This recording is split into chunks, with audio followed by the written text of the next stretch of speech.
Blog Talk Radio. Live from Washington, D.C., it's Quintessential Listening, Poetry Online Radio. Now, here's your host, Dr. Michael Anthony Ingram.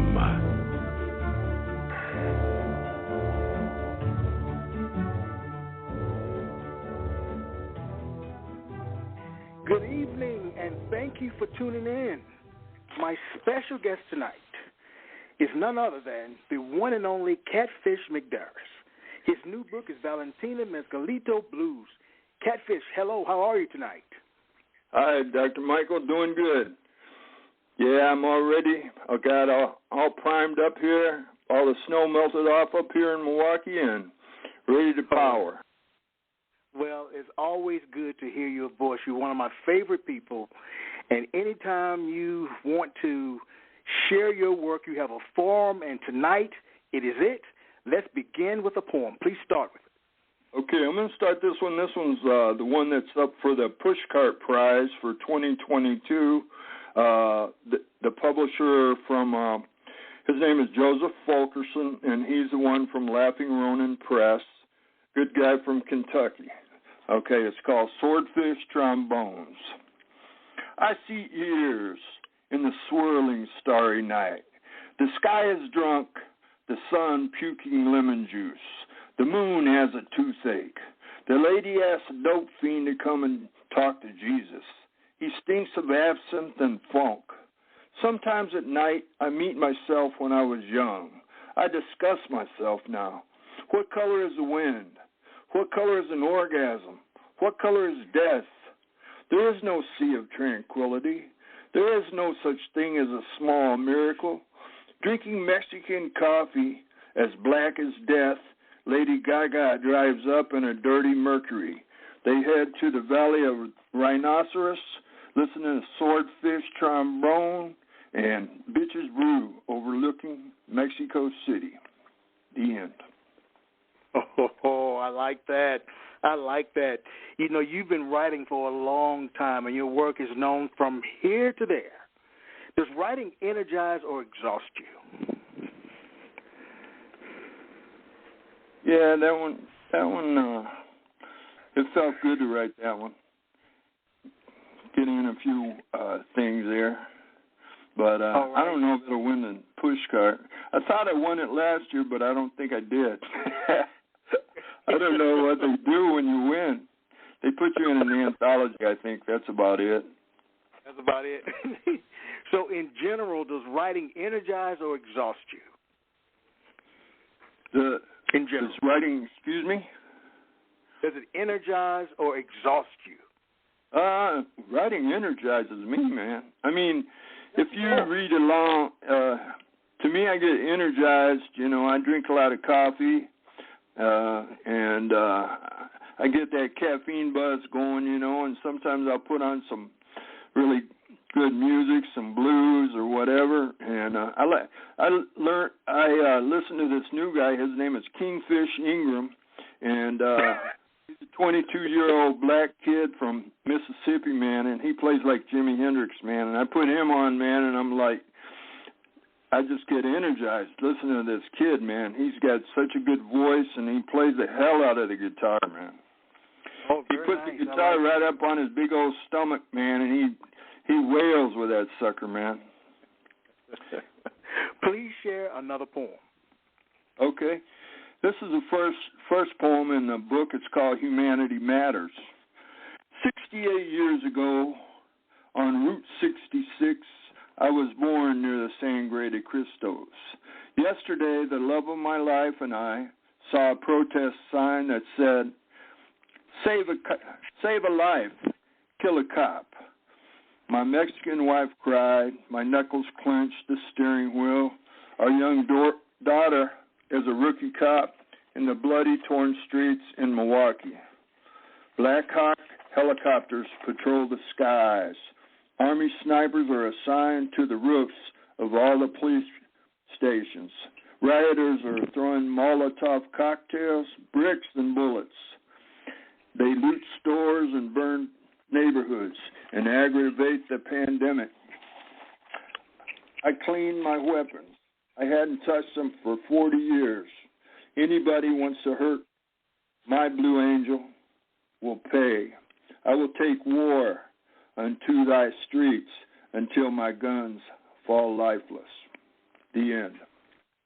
Wow. That was more or less That's a a very true one. That's a good one. I like that. Well, everybody had,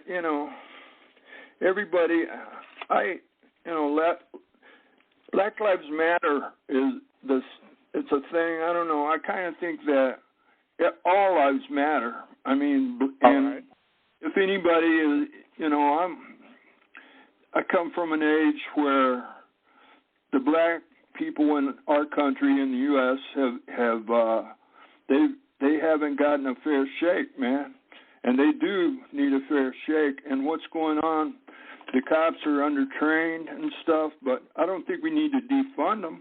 I think they just need better training, and they need help, and everything matters, man. All our humanity matters. I know when I was in the Army for 3 years, it was blacks and whites and Puerto Ricans and Mexicans, and we were all brothers, man. And, I mean, if we had to fight against anybody, there weren't no color in a foxhole. There is no color.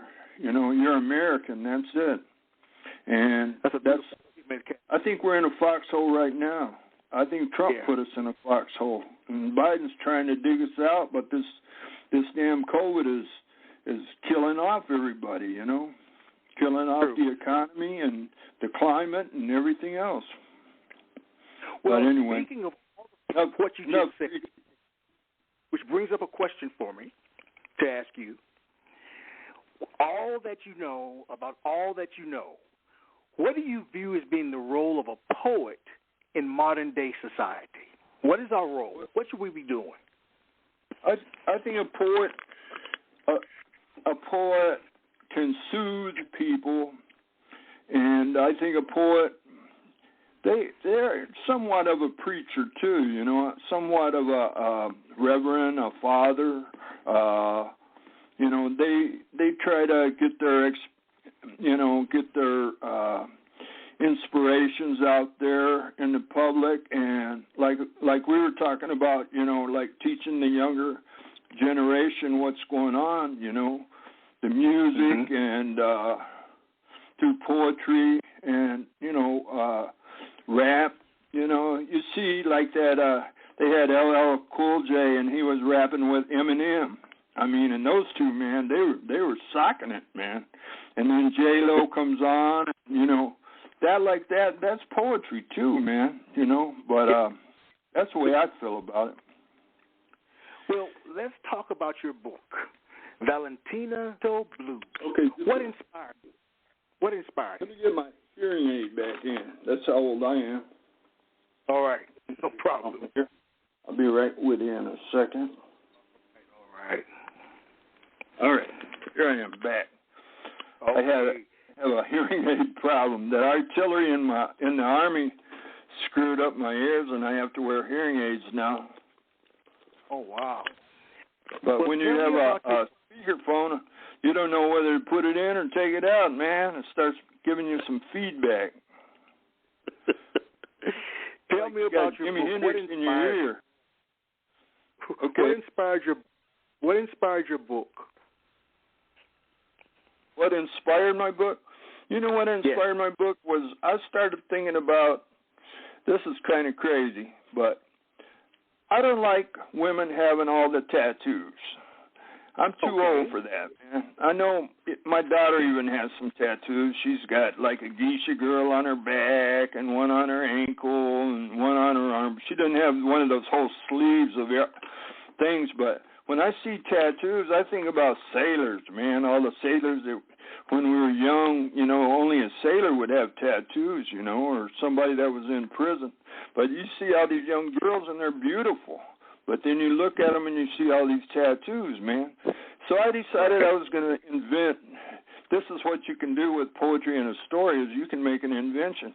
I had this invention where a dancer, he has I call it a Verpo machine. It's kind of a laser machine, but it's not abrasion or laser. He can put this device in a person's toe, and they can suck all the tattoos out of a person in like 10 seconds. You know, so they can strip all the tattoos completely from a woman or a man and take them off, and then you can just pour the ink into a 5-gallon bucket, you know. And if they want to get more tattoos later, that's up to them, but they can get rid of their tattoos. As the women mature, maybe they don't want to have a tattoo. Maybe they don't want to have their kids see that tattoo or whatever. But it can be the same thing with men, though. But that was kind of where I got this answer and I got this idea. I'm in the middle of a story I'm writing right now about turning Mount Rushmore into gold and then having all the people that are greedy and stuff go up there and tear down all them damn presidents that shouldn't be up there on the side of that mountain anyway. And that's my next dancer story. And I'm working on that. I haven't quite got it perfected, though, man. When I get into the middle of a story, though, I just keep hammering on it until I got it chiseled out. But I don't like Mount Rushmore.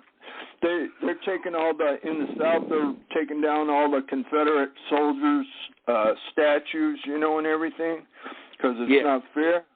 They need to get rid of Mount Rushmore, because that's not fair to the Native Americans, you know.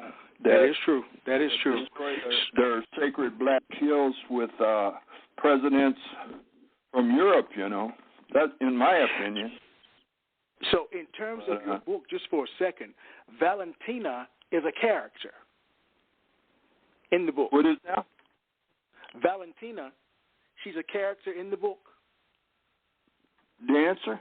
Oh, Valentina? So yes. Valentina's Dancer's woman. And Valentina and Dancer, that's more or less what the whole book is about. It's about two people that are in love, and they go to Mexico, and they come up to Milwaukee, and they run along. One of the characters, a small character, is Jeffrey Dahmer.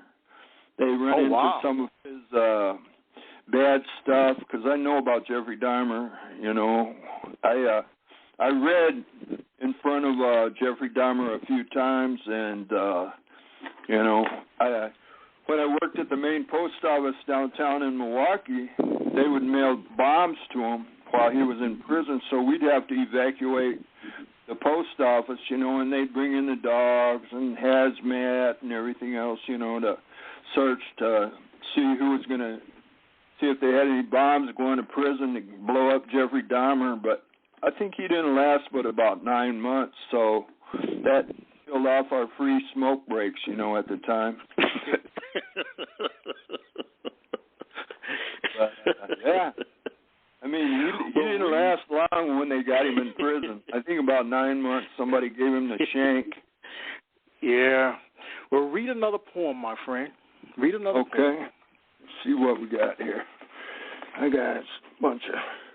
I think I'm going to read one from Buffalo Nichols here. This is a little quarter-sized book I had published in my home state of New Mexico, and it's the only book that I ever had go to City Lights in San Francisco. It says, Mamacita Frankenstein. It says, your heart is dancing in your fingers, clouds playing tag in the trout belly sky. Motherfucking flea circus on my dirty dog. Let me show you what's on the menu. Be my Mamacita Frankenstein with Mary Jane and Black Cat wine. The end. I think I want you to read that one again. Please. You want to see it again? Yeah. Now, let me read one that's next to it. It's called, okay. Your cough syrup tastes like cat food. This one's saying, eating zombie brains and chicken necks, throbbing jalapeno testicles, thundering, strangling hemorrhoids. My pickup truck wants a rim job. Give me a full clip.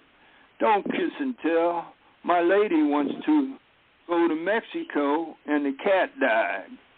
I was going to bury her, but I stuck her in the freezer. Now she looks at me every time I eat ice cream. The end. That was the centerfold of this little book. That was from Grandma Moses Press. It's a high school teacher down in Las Cruces, New Mexico, and he's from Alabama. And this little book's got sent to City Lights. I guess they like this one out there. You know, a little crazy. You know, your poems, to me, are always about emotion in one shape or form. All right? Yeah. Do you think I'm going to read you one. I want to read one here. It's from Prying. Now, this is a new book that's coming out, and all the collectors of Charles Bukowski and Jack Micheline is coming out from Germany. And I've only been able to read this twice, and I choke up crying because it's kind of I wrote it, Prying came out in 97. So it's an old story, and this is the last story in the book. And it's kind of about is my slant on George Foreman, way before George Foreman, because it was written in 97. And this is a true story. It's called Cobalts.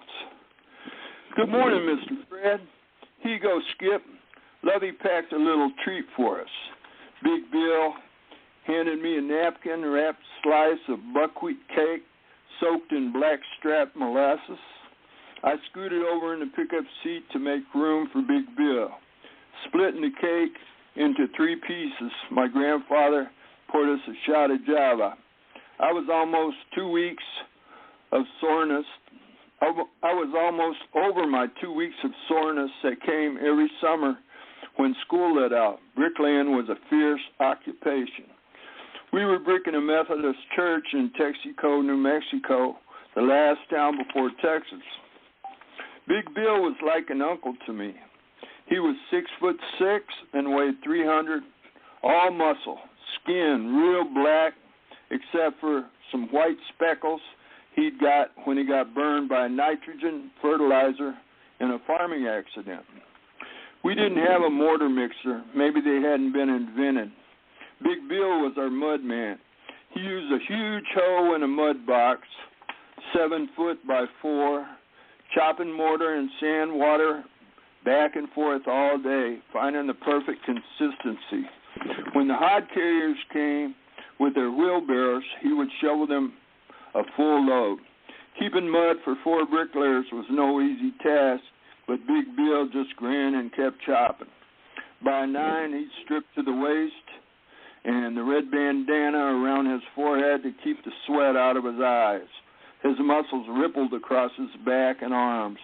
Shining in the sun, he took on a cobalt hue like burnished steel. Granddad had hired a Mexican bricklayer a week before.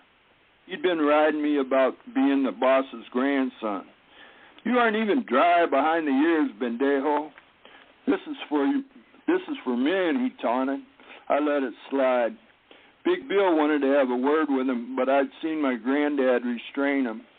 If it wasn't such a big job, I knew he would have given the Mexican his walking papers. The Mex was a fair brick mechanic if he would just keep his mouth off of me. After a couple more days, it became a splinter beginning to fester. Oye, cabrón, if it wasn't for your grandpa and that big nigger, I'd spank your ass. Chinga tu madre, you pepper-belly son of a puta. Are you all talk? His first punch caught me under the chin and lifted me off my feet. His second grazed my forehead on the way down. As I hit the ground, I rolled away from his kicks. Grabbing a handful of dirt, I threw it in his face. Knowing I was in trouble, I looked for something to even the odds. I grabbed a short-handled shovel. I swung with everything I had. A sickening crunch came from his breaking ribs. His nose exploded as I hit him in the face.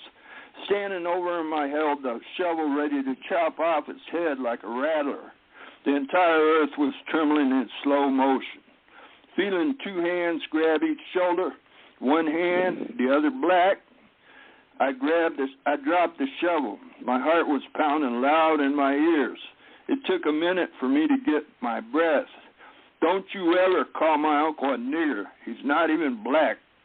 I booted the Mexican in the broken ribs before they dragged me away.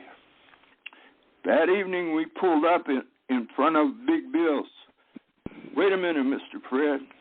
He returned with a small box. This is for you, Skip. Opening it, there was a purple velvet. On purple velvet was a silver star. A paper read, awarded to Sergeant Bill Jenkins for courage above and beyond the call of duty. He said, see y'all tomorrow.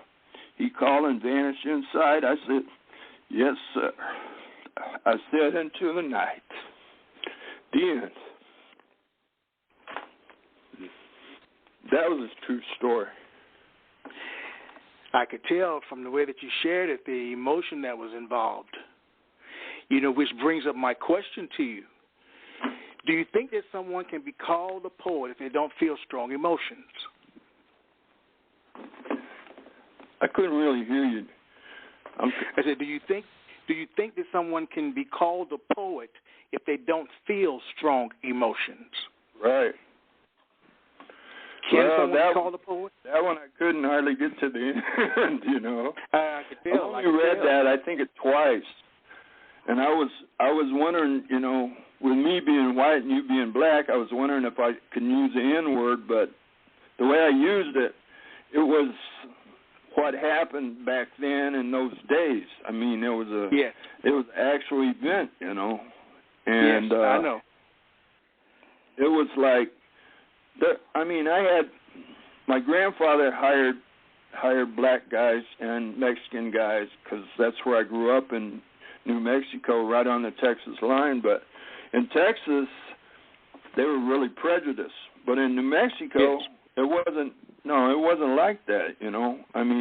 Right. It was different. Just crossing one state line, that was the difference of it. And it's hard to imagine now what happened, and then it just got worse. It still got worse, busing and all that crap, I don't know, man. Right. Well, I appreciate you sharing the story, Catfish, because, again, it's real, and you told it from the heart, and that's what was most important. Yeah. It's funny. Some poets claim that a poem is like a living creature. Once it's out there, there's not much you can do to correct or improve it, while others edit meticulously, not leaving much from the original draft form. What is your take on it? Do you do a lot of editing, or you just leave it as it is? You know what? I'm having trouble again. Hang on a minute, man. I'm having trouble hearing you. I might have to get another phone here. Okay. You know what? I think I'm going to turn this thing off. Maybe that'll be it. Yeah. Okay, now, what'd you say again? Sorry about that. I said that. That's okay. It's no problem. I said some poets claim that a poem is like a living creature. Once it's out there, there's not much you can do to correct or improve it, while others edit meticulously, not leaving much from the original draft form. What is your take on it? Do you do a lot of editing, or you leave it as it is? That story, I still didn't hear you very well. I'm going to get my wife to get me another phone. This phone. Just a second, Michael. Yes. Hey, babe, can you bring me the phone from down there? I can't hear the phone. I think the speaker's messed up. My wife's going to bring me a phone. I think the phone from downstairs might work better. Okay. I don't know. Something's acting up with my hearing aids. Okay. Here we go. Let's see if this works. Thanks, babe.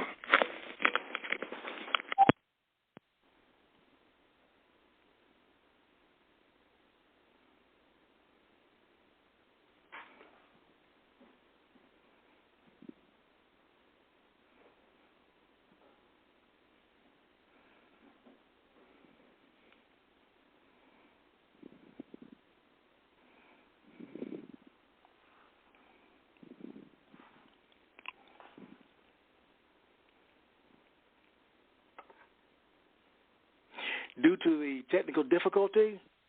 We'll be right back.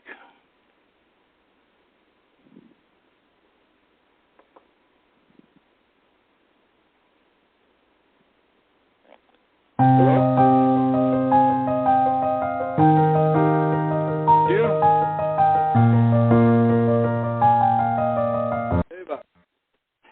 Catfish? Now I got you. Yeah. You got me? That's what it was. The damn phone was out. I think the phone was dead or something. Okay. You hear me better now? Oh, definitely. Now I can hear you. Well, fantastic. I thought it was my hearing aids. I thought I took them out. I took them off. Yeah. Okay, now I can hear you, man. Yeah. That's life. That's life. I got lucky. I had my better half brought me the phone from downstairs. Yeah, that's beautiful. Anyway. I'm glad. Well, my question to you was, okay, do you edit a lot? Or do you leave your poems as they are when you write them? Or do you spend a lot of time editing? Mm-hmm. It depends, sometimes you get a poem just right, right away. But other times you might come back and edit it and say, hey, man, this, like, I'm always, being a postal clerk for 34 years, I always walk around with you have to have a piece of paper and have, you don't have to have the paper, but you have to have a pen in your pocket all the time in case you have to fix zip code. Like Wisconsin is WI, but a lot of times in mail up here it was going to the West Indies, it'd be WI. So we had to fix it. So we had a pen, and I was writing. I never get paid to write very much, but I got paid writing. I got paid while I was at work, and I'd write notes. So if I got something that I'm thinking about on a new poem or a new story, I'll write a note and say, hey, man, this is a lot better, hey, I'll change that, and do this and that. And, and then I'll go back and edit. But sometimes, I guess Ginsberg said something, first thought, best thought. Nah, I think, and the same thing with Bukowski. I mean, they said that he wrote drunk and then he came back and edited sober. But I don't know. Bukowski was something else, man. I mean, he was a powerhouse to me. But, it depends, what happens, where it is, all right. Everything's different. Share another poem. I want to hear you work. Share another poem. I'm going to go deep here. Let's see what we got here. Okay, yeah. This is going to be from my book. It was called Naked Fly Cherry Marijuana. That's the name of the book, and it came out from Calcutta, India in 2012. Okay. Oh, wow. This one's called Drugstore Rasta Rap. Laying my tried enormous postal prescription on the counter, Mr. Dreadlock cool ass. Hey, white dude, what's new? New York Quarterly, I hope. The New Mexican Mountains, New Delhi. New Delhi, where, man? India, baby, India. Where you gonna get off on those zombie pills so we can work out in the back room? She handed me my bottle of blue and orange attitude adjusters. I shrugged and thought about the sombrero tequila and old Milwaukee I had in my ride, which would screw up any good I would get from the meds. Hey, Rasta, why do they put the by mouth only on those bottles? They think I'm going to snort or shoot them? A week ago, a lady had a yeast infection. I gave her some horse pills with instructions. I guess she didn't read them, and she ate them instead of inserting them. Luckily, 911 got to her in time. Bad beer and a broken slot machine, huh? I grinned as Rasta pointed me towards the door. The end. That one you got to think about a little bit, but it's, I like that. I know, that's kind of getting down on women on that one, But that did happen to a relative of ours. she told her daughter, she had, some problems, and she was supposed to insert the pills, not swallow them, and she says, I just can't swallow these pills. They're trying to kill me, man. They're just so big, they're choking me. And her daughter looked at the pill bottle and said, hey, you aren't supposed to swallow them, What really happened? What do you think, my friend, that you're trying to communicate with your art? What are you trying to communicate? I don't know. At first, I was trying to escape all the normal people, what they call normal people, like at the post office, where I more or less spent most of my life, trying to provide for my wife and daughter. And I think I was always a reader. When you start reading, that's what's going to turn you into a writer, If you read Jack London and Hemingway and Pearl Buck and Dostoevsky and Dickens and all that, you're going to start saying, hey, man, maybe I could do this, And then you get turned on to the Beatniks and Bukowski, and if you me working in the post office, I related a lot to Bukowski, and I says, man, I could be as good as Bukowski. I could write my way out of the post office, and that was a big mistake, man. And I'm still paying for it, Yeah. Well, that's a lot of drinking problems and stuff, but oh, yeah. Anyway. Yeah, I understand. If you could tell your younger writing self anything, what would it be? Your younger writing self. My younger writing self? Spend more time with my wife and daughter, and and be a better man, and spend less time writing and more time with the family. That's what I would tell myself. Or I'd even tell myself, quit writing. Just quit, man. Now that's bad, but sometimes I wish I had never started writing. But I'd miss it though. Nobody understands. Well, I was going to ask you, for you to make a statement like that's a very heavy statement that you wish you'd never started writing. That's huge. Yeah. Well, the thing is, you have people that don't understand that you have friends. Like me and you've been friends for years now. And yes, we have. You have friends and you consider them your buddies, your pals. But we don't get together and go out and eat or go out and barbecue a chicken or anything like that. But we're in touch and we care about each other. And, yes, we do. And even the thing is, you can even love each other. I mean, you can love your brother, you can love your sisters in the poetry world or the writing world or whatever, but nobody else, the other writers won't understand that. They say, hey, you don't have no friends, you don't have a social life, we can't go anywhere, you don't drink anymore. Right. Everybody wants to party, and you don't want to party and all that. Well, a lot of people, even the poets, they'll say, oh, you don't party? Oh, man, something's wrong with him. Yeah, something's wrong. I'm an alcoholic. I had to quit. Yeah, that's what's wrong with me, man. But, share another poem, my friend. Share another poem. I'm enjoying listening to your work tonight. I need this. I need this a lot. So please, thank you. One more from Naked Fly. Okay. A pie in the kisser.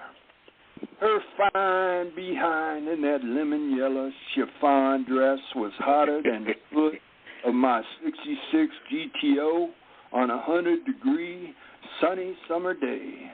Sashay and sway, she had it all, whiplashing men's necks while they watched her bodacious buns like a world-class ping-pong match, back and forth, to and fro. I floated alone on her gardenia perfume-scented trail, my mind, my brain, shifting lower and lower. When the bus struck me, my last thoughts were lemon meringue pie. Yeah. That was a good one. Catfish, my friend, do you think that you were meant to be a poet? I don't know, man. What is a poet, really? You know what I mean? Yes. But what is a poet? What is a poet? That's a good one. Somebody that can just string words together and make people laugh and make people enjoy it. And who really reads poetry? You know, I mean, only poets read poetry, really. You don't see a lot of people reading poetry. You don't go to and meet people, you know, and stuff. I don't know. I like being a poet, you know, for the fact that I have fun doing it. I have fun entertaining people, and that's about it. You know? All right. All right. Share another poem. All right, let me get one here. Okay. Let's see here. I'm gonna get this one out of here. Okay. It's called 27 Hammerheads Circling Ever Closer. It's where I was fighting with a hammerhead shark. That was the name of the book, but not that one. It's called Make Your Move. Spaniard's teeth were once razor sharp. His muscles were hard, vision far-seeing. He believed the only guarantee in life was that one day it will end. He played chess with his minutes, waiting to see what he was waiting for. He refused to shit at McDonald's. His women gave him chocolate-covered nuts, ladies with 1,000 hearts of stone. They danced the hoochie-coochie under the harvest moon. They made their own music, laughed in the darkness, and let all the tomorrows worry about their own damn selves. The end. How do you deal with writer's block? I never had that. I never had writer's block. Oh, really? Asked that the other day, I said, writer's block? What the hell? You just start writing, man. I mean, the one thing that got me is that erasure poetry where you go into somebody else's poem and you erase all the words until you find a little poem, kind of like a haiku or something like that. Haiku, I like that, you know. I can sit there and watch TV and go, 5, 7, 5, 5. And when somebody else has a haiku and they don't have 5, 7, 5, you know, and syllables and stuff, I said, that's not haiku. That's some other kind of coup. I don't know what the hell kind of coup that is. It ain't haiku. But they got all these names.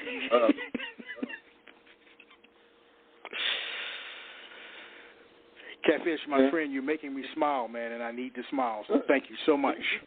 Oh, man. Got to. Ty, you want to hear another one? Okay. I'd love to hear another one, yes. Okay. Here's a call. Wired and tired. The web offered to increase my drive and intensity in bed. Make my penis grow 6 inches and add lots of girth. Let me pick an Asian or a Russian bride.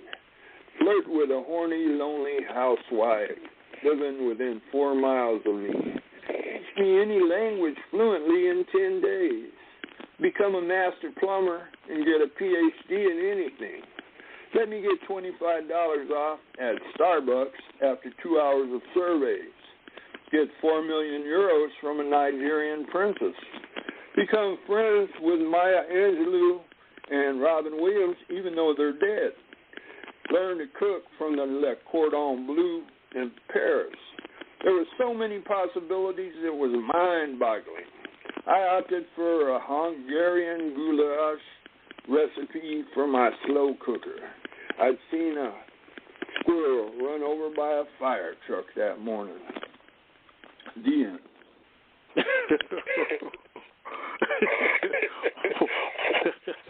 That was just some.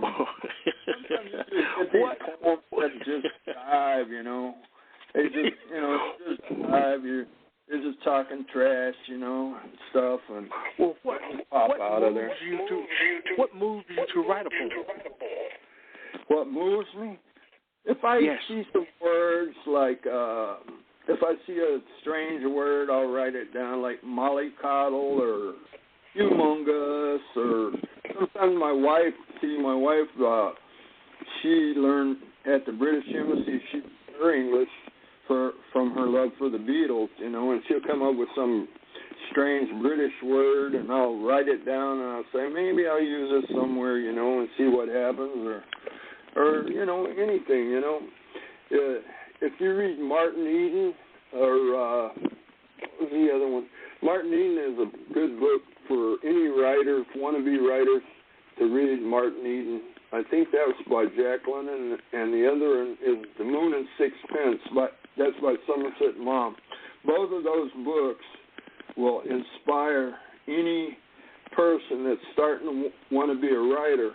Read those two books, Jack London and Somerset Maugham, Martin Eden and The Moon and Sixpence.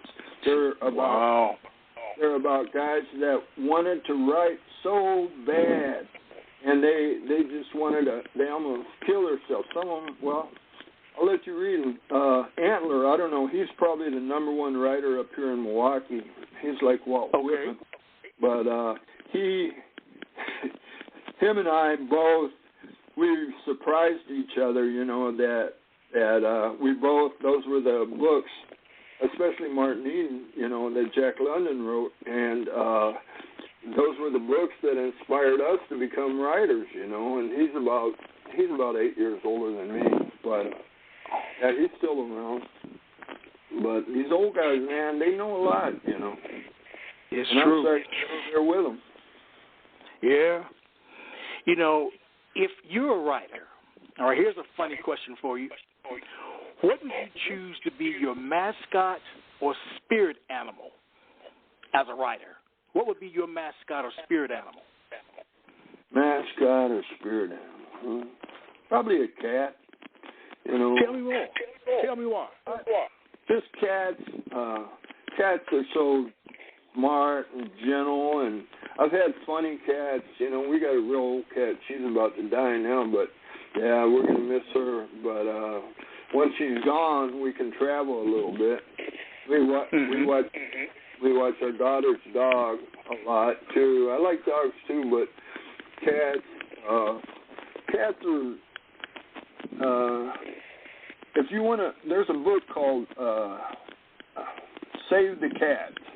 This is called Save the Cat. If you want to be a playwright,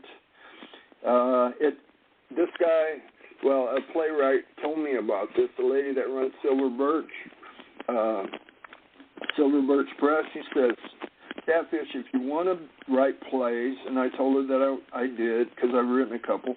Anyway, she says, buy Save the Cat. And there's like version 1, version 2, but buy Save the Cat, this book, and it'll tell you if you can write a play where somebody saves the cat, you know, in the middle of a gang fight or anything, you know, like West Side Story or anything like that, and you save the cat, that cat is going to save your play, you know. And cats are just like spirit animals, you know. You can pet them. They're smart as long as they go in the box and everything, you know. That's, you know, they're a little bit of work, but not too much, you know. And they don't talk back. I don't think I've ever asked you whether you came from a literary background or not. Do I have a literary background? Or did you come from one in your family? Oh, well, my mom got a degree. Well, my mom got a scholarship for academics in Oklahoma. They were from Cherokee tribe, and she got a full scholarship to college for academics and basketball. She was on a championship team of basketball. And she moved to New Mexico, and she became a mobile librarian, and we went to the Apache reservations, the Cherokee and the Mescalero reservations, and southern and northern New Mexico. So I traveled with her, and we met a lot of Indians, Navajo, Pueblo, Zuni, Hopi, all those. That was how I knew about a lot about Indians, because New Mexico has more Indians than the rest of the other 49 states put together, you know. And, and my grandmother, she was like Cherokee, and she got me for the love of Scrabble and watching Jeopardy and working crossword puzzles. You know, we even did the New York Times puzzle and Oklahoma City puzzle and all that stuff, you know. So a love of letters and stuff. And then when I got in the Army, I went in the Army when I was 17, right before my 18th birthday for 3 years, and I wrote letters from Germany. I almost went to Vietnam, but I just missed that. And I ended up in Germany, and I described all the castles I went to and, you know, the war games we played and all that, and long descriptive letters. And then my first money that I ever made writing was for Reader's Digest. I wrote Humor in Uniform, funny story, you know, and I thought, you know, hey, man, $75, that was, you know, it was just... That's a lot of money. Yeah. I thought, this is great, man, you know. I don't think I've ever asked you how you came to be called Catfish. Oh, in all Catfish. These years. Okay, well, Bukowski had a friend. His name was Low Dog Reeves. He's an Indian guy down in Indiana, and he had a magazine called Zen Tattoo, and he published Bukowski all the time, you know, and stuff. And so anyway, I sent in some poems and stories and stuff, and he liked them. And I was writing under my name, Stephen McDaris. But I told him, I said, I'd been in the post office about 5 or 6 years then. And I told him, I said, man, I hate the post office.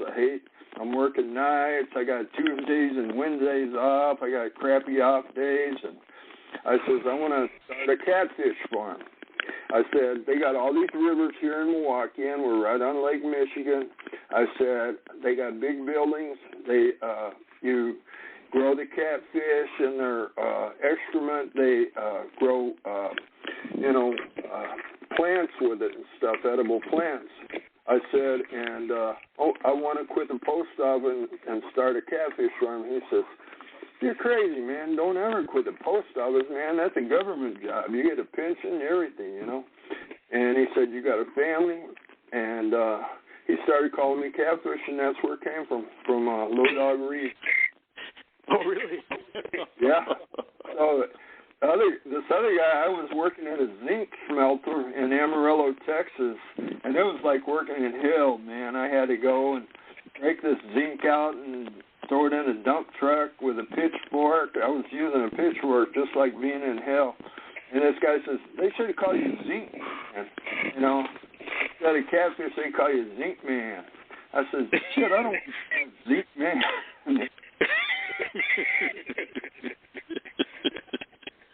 Oh, Zinc Man didn't fly. The Catfish took. Catfish took it. I'm glad it did. Please share another poem for me, okay. Please. This one's going to be a little bit different here. This one's called Help Me, Please, God. When I think about the post office and my nightly panic attacks, I tremble and break into a sweat. The slick black floors seem to swallow me. First, and I choke up. Breathing becomes almost impossible.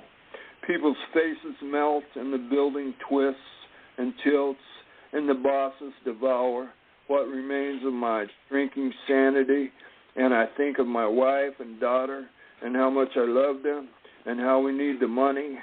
Turning to God, I pray, and I wonder if He will help. Images of a gun, knife, rope, pills, bizarre thoughts. I take my meds and continue faking it for an eternity. more of ours. The end. Oh, wow. What do you think, my friend? What have you learned about yourself from being a poet? What have you learned about yourself? I know that there's a big world out there, especially with the World Wide Web. You know, this is still new for all of us. You know, I mean, for the World Wide Web. I mean, you know, Facebook and looking for. You know, I don't have to go to the library and look for addresses of magazines and stuff. I've learned that I love writing. I love creating. You know, and I know that if I don't write something today, I might write some notes, or I'll be thinking about something like that thing I was telling you about Mount Rushmore. I've been thinking about that for a long time. You know, about Mount Rushmore destroying it. You know, just like all the people want to get rid of the Confederate soldiers, let's get rid of all the soldiers. Get rid of that Washington Monument, man. Get rid of that Lincoln Memorial. Get rid of all that. We don't need that. Why are they going to Mars? Why are they shooting people up in the air space, man? We got people that are hungry. We got the climate change, all this stuff, man. I mean, there's a lot better ways they could spend money, you know. But I don't know. There I go back to talking, you know, like I want to be a preacher. Do you want to be a preacher? Would I be a preacher? No, yes. I was in Southern Baptist. I grew up Southern Baptist Church. Yeah, so did I. So did I, Catfish. Yeah, I had to. When I married a Catholic, though, it was funny. I was going to get married. We got married in '83, and I had to. I went to. Aida was still a Mexican citizen, and I went to get a marriage license and fill out the forms and stuff. I had to file for a petition, and they said, "Well, you're going to have a mixed marriage." And I said, "What, Mexican and American?" They said, "No, Baptist and Catholic." Man, so I had to go to a Catholic church with my grandmother, who was a Southern Baptist, and man, she thought it was like, she didn't even want to go in there. I was afraid she didn't want to go, so we went to the University Catholic Church here, and the priest there was like the most free thinking priest, and stuff, and we had to ask permission for me to be married as a Catholic, and stuff, and we got married in the Catholic Church in Spanish down in Guadalajara, and then we had to get married in a courthouse up here in Milwaukee. But yeah, man, I mean, I grew up in the Southern Baptist Church, so hey, it's not that far away from being a preacher, to quote and stuff, I still remember a lot of the Bible. I mean, I read the Bible, the entire Bible, King James Version. But, sometimes we'll be watching Jeopardy and they'll have something about the Bible, and I'll surprise my wife by popping out with, hey, I know that, Matthew, Mark, Luke, and John. Yeah, we'll get down there. But anyway, hey, is anybody else going to call in?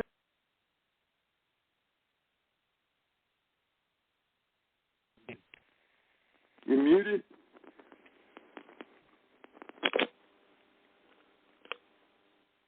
Are you there, Michael?